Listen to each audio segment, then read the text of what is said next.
Hello, captains, and welcome to the channel again.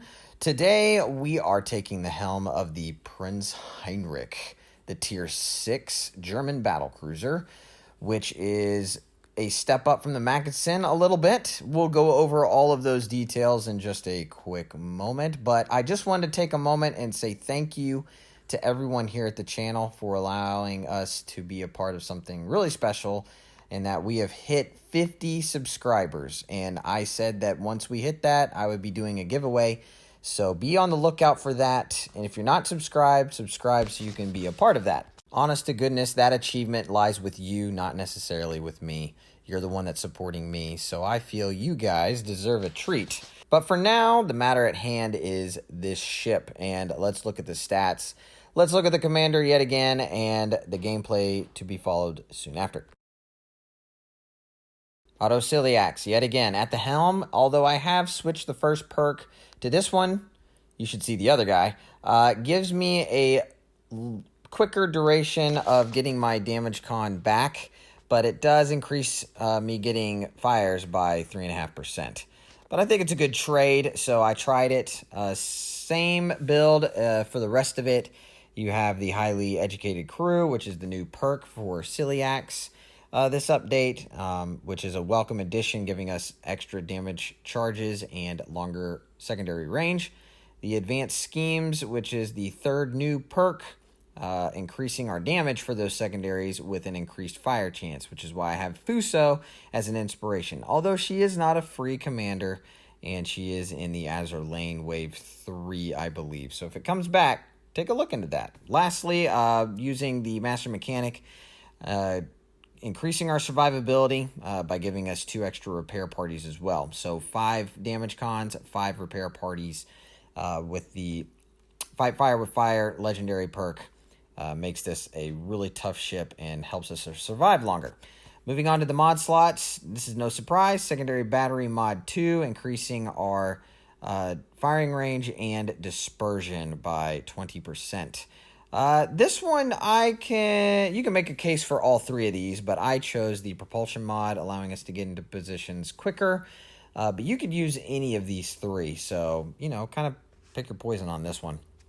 Moving on to the last one, I think the concealment systems mod is the best way, helping us to stay concealed just a little bit longer. The 10 that I have in reserve on that far side, that's just kind of funny. Save those for arena or close quarters battles in ranked.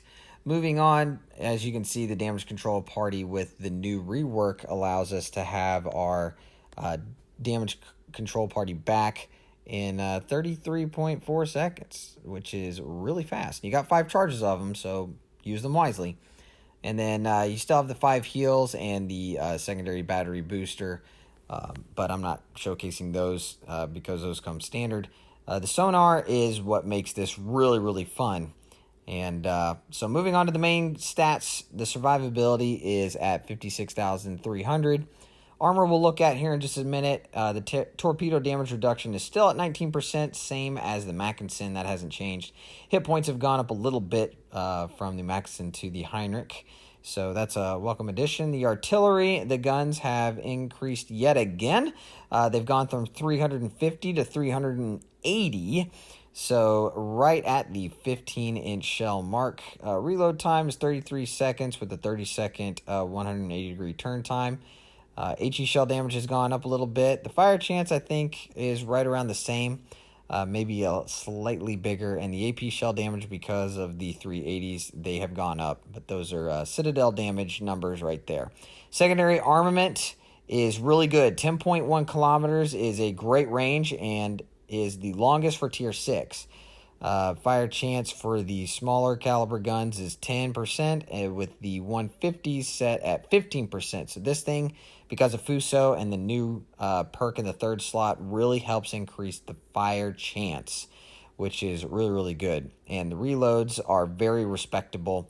This is just a great secondary boat, but that's what this line represents. And here's a welcome addition. You get torpedoes now on Tier 6, just making this brawler build even more spicy. 6 kilometer range though for those torpedoes, and pretty slow torpedo knot speed. They don't hit as hard, but you're a torpedo threat now. So getting close to this ship is just asking for trouble. So love the fact that this has torpedoes with the sonar and the secondaries and the main batteries. This is an offensive powerhouse. The AA defense is actually respectable. It's around 66 ranking, which is, it's not the best AA boat at this tier, but it's not the worst, and it does have a decent AA armament, although we don't face a carrier in this match. The maneuverability, it's a battleship. 28.8 knots top speed is okay. Pretty above average, though, for a battleship. Turning circle radius is not the greatest, 8-10 meters, yuck. And rudder shift time is also, 14.5 seconds. Concealment is a little bit better with the concealment mod attached, but 12.8 kilometers is a little bit lower. Allows you to get in there, but the detectability from air and firing and smoke, it's a battleship, so you can't really hide all that well. Moving on to my personal stats. Well, according to the stat page, I suck. So if you, I just don't have as many games in this as I probably should. So yeah, there's that. Moving on to the armor. It has a 25 millimeter upper plating, which can bounce 356 shells, but you're going to be going up against ships that have greater than that. So they can punch through your bow. You can't you got to angle a little bit more. You can't go straight bow in. This line just doesn't have that protection, although it does have an icebreaker, so it can bounce if they hit the water line. Moving on to the top-down section, it's good. It's okay. 30 millimeters and 60 millimeters, respectively, on the sides and on the deck. Is susceptible to HE spam, though.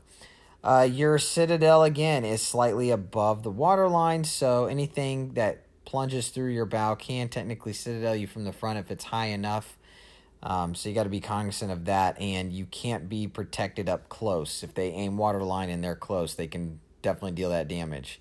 So here's that 356 AP shell caliber that can bounce for the green section only. Anything above that, obviously, you can bounce as well if you're angled. So we're going to move on to the actual gameplay. This is on the Admiral Akbar map. It's a drop. So, also happened to be recording this on May 5th, which is the day after Star Wars Day, May 4th. I guess this is Revenge of the 5th Day. So, we're on the spawn that can get overloaded. And there's only one destroyer on each side of the team. I've got a Talon and a Helena next to me. The Talon's pretty good, although he doesn't have any armor. But they're going to do a really good job of supporting me. And this spawn, if the Reds play it right, can absolutely overload this side. And I'm aware of that. But there's really not a whole lot we can do. We've got to contest this cap. We've got to play this cap. And I've got to be the one to do it. I don't want these guys to push in. They'll get focused too hard and just get obliterated. So I'm taking the chance in this match. And we are bottom tier, by the way, so we're in a tier 6, tier 7. I'm taking the chance that by going in here, that I'll get the support that I need from them. I want to be the target that everybody shoots at. For one, you're a battleship. Don't be scared to get your paint scratched, guys. That's my philosophy. A battleship that is designed to get in close and just make a mess of things up close is kind of your job. So if you don't get the support that you need, you're going to get eliminated quickly. However, if you have teammates that do support you, it can be really, really fun, as you're about to see. So we are located, not quite sure what it would be, but here I'm spotted and I don't see anything. So I'm guessing that the destroyer came over here, and the destroyer that they have on their team is the Scane, which doesn't have smoke. Has really fast torpedoes, but doesn't have smoke. So, slow down a little bit, but then I'm like, you know what, let's go. And there's the Zeton, which is the next ship in the line that we're going to be featuring after this one. And, woo, there's the torpedoes. So, I have a very strong suspicion that the destroyer is over here. And my team is doing a great job of focusing that Zeton. As you can see, he is just getting absolutely obliterated off the rip. And there's the Skane. So I was right. And I'm not going to lie, that's a pretty bold move by the Skane. I don't quite know what he was thinking, but we're going to make this guy pay. We popped the hydro and the secondary, and we're just chunking the snot out of this guy. But we're not able to finish him off, but we did take pretty much all of this guy's health. But I'm just glad he's gone. The destroyer threat of the game for the Reds has been taken care of. Now it's just getting in here, and we are all surrounded, and we are getting focused super heavy, but that's what I want. I want to be the center of attention as long as I have the support from my teammates, and they have showcased that they are. So I'm going to do everything I can to just be the one that everybody needs to shoot at. We're going to shoot at this Charlemagne, get a great hit on the first, and the last turret finishes him off with a dev strike. So he's gone. The Iowa, surprisingly not known for its brawling capabilities, is deciding to come in here. I'm going to try and keep that island between me and him. His 16-inch guns can absolutely really wreck us. Here our damage con is on cooldown. We have 2 fires against us, but bring it on. I mean, I'm all about this. Let's go. The torpedoes from the Zeton, they are coming in. So we're just trying to finish this guy off. Here our Bismarck is also brawling, coming in here supporting us on the right side.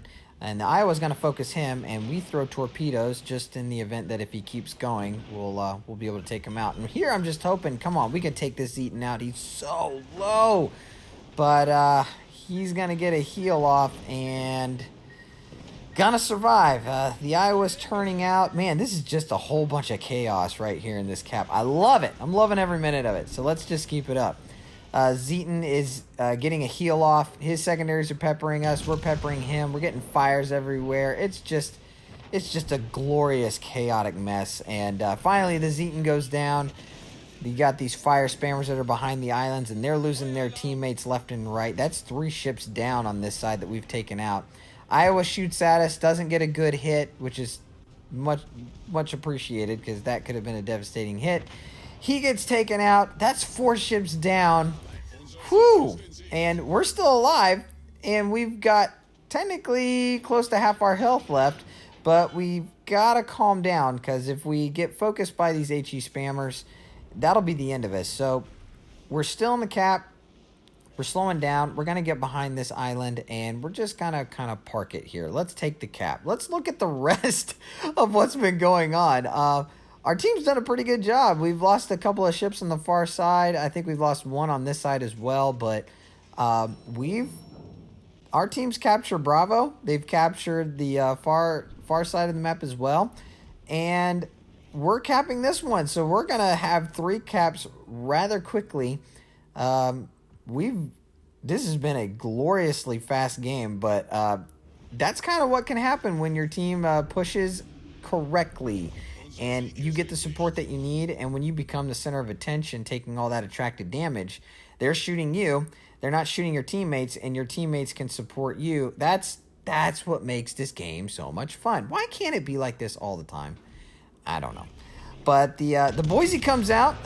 We're going to pop our secondary booster, and we're going to get a shot off. Can we? We don't get the best hit, but he's not focusing us. The Bismarck is. He gets a really good whack, and we're going to continue to shoot off with the secondaries. We get our heal back. We pop that. And so the Boise he's in a world of hurt. There's not a whole lot he can do. And all of the secondaries are going off from me and the Bismarck, but we get the last say, taking them out with our secondaries. That's awesome. The Miyoko is way out there, is not going to be able to last very long either. And although this was a rather quick game, and I know that steamrolls are not all that fun, you can't deny that the first part of that game in that cap, where we were technically down in ships, that wasn't fun. I mean, that was just a grand old slugfest there in the middle, and I loved every minute of it, but unfortunately with that kill, it ends on the mercy rule. Oh, come on. Why stop a fun, good thing? Well, I guess I'll have to continue my fun in the Zeton next. So there's the victory. We got top of the leaderboard. Couple of kills. Should have been 3 with that destroyer at the beginning, but I don't care. It was fun either way. Thanks, Captain, so very much for tuning in. Thank you again for the subscribers. 50 hitting that milestone in as little as a month is just pretty darn impressive, and I owe it all to you guys, my faithful and loving audience. I appreciate you all. I will give more details here soon, so keep an eye out for my community page. I will be putting the information on how the giveaway will work, so definitely keep an eye on that. But until then, guys, continue to like, share, subscribe, and comment. Thank you again, captains. Fair winds and fair seas. The Zeton will be next. Another super fun boat. And I unlocked the Schlieffen today. Woohoo! So that will definitely be a wonderful addition at the end. So stick around, captains. It's going to keep getting fun. This is the USS Endeavor, signing off.